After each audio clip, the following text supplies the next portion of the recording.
यह है bleach wall number 5 और इस बार फ्रंट कवर पर हैं साडो यासुतोरा और पीछे हैं इचिगो, रुकिया, ओरिहिमे, इशिडा और एक बार फिर से साडो। और इस बार इचिगो और रुकिया के अलावा एक्शन में हैं साडो यासुतोरा, जो कि अपनी नई नवेली शक्तियों को टेस्ट ड्राइव पर ले जा रहे हैं। लेकिन क्या वो इन शक्तियों से अपने स्कूल के सभी बच्चों और टीचर्स को मारेगा? बिल्कुल नहीं। अगर ऐसा होता तो कहानी और भी ज़्यादा इंटरेस्टिंग होती। लेकिन दूसरे अच्छे लोगों की तरह वो अपनी शक्तियों का इस्तेमाल कर रहा है इन लोगों को शैतानों से बचाने के लिए। जी हाँ, जिन लोगों से आप नफरत करते हैं वो अभी भी जिंदा हैं, क्योंकि कत्ल करना इल्लीगल है। और इस बार की कहानी में आपको कीसके उराहारा की करियाने की दुकान भी नजर आएगी।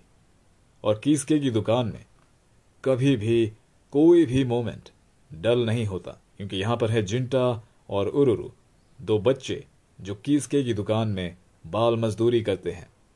और इसके अलावा इचिगो की दोनों बहनें युज और कारीन उराहारा की दुकान में रेगुलर कस्टमर्स हैं। और इससे ज़्यादा इस कहानी के बारे में आपको मैं कुछ नहीं बताऊंगा, क्योंकि मैं चाहता हूं कि आप एक बार फेसबुक से दूर होकर ये बुक ज़रूर पढ़ें। और वैसे भी फेसबुक में रखा क्या है, जैसे ही आप फेसबुक खोलेंगे आपको सामने कोई बाल संवारता हुआ लड़का दिखेगा जिसका नाम युवराज या धनराज होगा।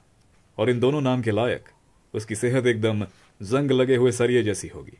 और बैकग्राउंड में दिमाग खराब कर देने वाला डबस्टेप म्यूजिक लगा होगा। और हैरानी की बात तो यह है कि फेसबुक और इंस्टाग्राम पर आपको एक ही जैसे दिखने वाले लोग मिलेंगे। हर एक फोटो में, हर एक वीडियो में सेम हेयर स्टाइल, सेम कपड़े, जिन्हें देखकर आपको लगेगा कि क्या लोगों ने अब ब्रीड करना छोड़ दिया है। क्या सारे बच्चे एक ही फैक्ट्री में मैन्युफैक्चर हो रहे हैं। और इस सब के अलावा आपको सब्जी काटते हुए लोग दिखेंगे, जिन्हें देखकर लोग कहते हैं कि इन्हें देखकर हमारा स्ट्रेस कम होता है। मैंने आज तक किसी भी ऐसे शख्स को यह बोलते हुए नहीं सुना कि मैं पहले सुसाइड करना चाहता था, लेकिन फिर मैंने सब्जियों को कटते हुए देखा और अब मैं ठीक हूं। और इस सब के अलावा आपको देखेंगी गर्म टेरेस पर नाचती हुई लड़कियां, जो गर्म सीमेंट के फर्श पर बिना किसी हिचक के नाचेंगी, लेकिन आपके साथ बैठकर वो एक ठंडी आइसक्रीम नहीं खा सकती। और फिर रिएक्शन, किसी चीज को देखकर आपको कैसा लगता है, आप कैसा महसूस करते हैं, वो किसी दूसरे आदमी को आपको बताने की क्या जरूरत है? क्या आप कोई रोबोट हैं? इतना घुमा फिरा के इतना लंबा चौड़ा रास्ता मैंने तय किया सिर्फ आपको यह बताने के लिए कि फेसबुक और इंस्टाग्राम में कुछ नहीं रखा है। और अब ध्यान देते हैं एक बार फिर से इस किताब पर। इस कहानी के राइटर और इलस्ट्रेटर की बात करते हैं टीटे कुबो, जिन्होंने अपने करियर की शुरुआत ज़ॉम्बी पाउडर से की।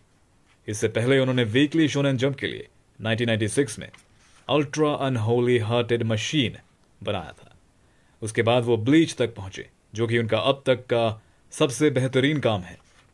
और ब्लीच आप जानते हैं ये एक्शन, कॉमेडी और ड्रामा का परफेक्ट ब्लेंड है। और एक शख्स जिसे सेंट सेया जैसी ड्रामेटिक सीरीज से मांगा आर्टिस्ट बनने की इंस्पिरेशन मिली, जब वो शख्स ब्लीच जैसी एक कमाल की सीरीज बनाता है तो आप आश्चर्यचकित रह जाते हैं। और टीटे कुबो का लेटेस्ट मांगा बर्न द विच, वो भी कमाल का है, उसे भी आपके सामने जल्द ही पेश करूंगा। लेकिन तब तक के लिए पढ़िए ब्लीच। और अगर आपको ये खरीदना है तो अमेजॉन पर ये अवेलेबल है। कोई इसे 500 में बेच रहा है, कोई 600 में बेच रहा है, और कई सारे पागल सन की और लालची लोग इसे 1000 और 1200 में भी बेच रहे हैं।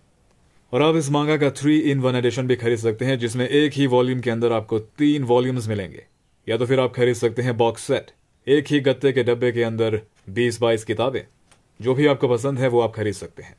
अपना ध्यान रखिएगा, मिलते हैं अगले वीडियो में।